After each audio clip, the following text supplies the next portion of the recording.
నా పేరు ఉన్నతి చైత్ర. ఉన్నతి చైత్ర. నేను రోజు స్కూల్కి వెళ్తాను.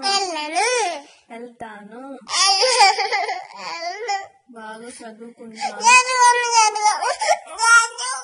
సరే సరే సరే సరే. ఇంట్లోనే ఆడుకుంటాను. స్కూల్కి వెళ్ళను.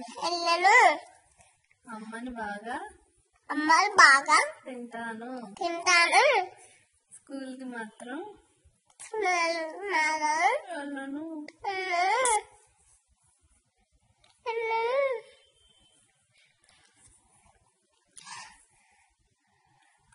అమ్మ పేరు ఇల్లిమ. నాన్న పేరు డాడీ. నాన్నమ్మ పేరు నానమ్మ. తాతయ్య పేరు బిబిడంతో తీయం.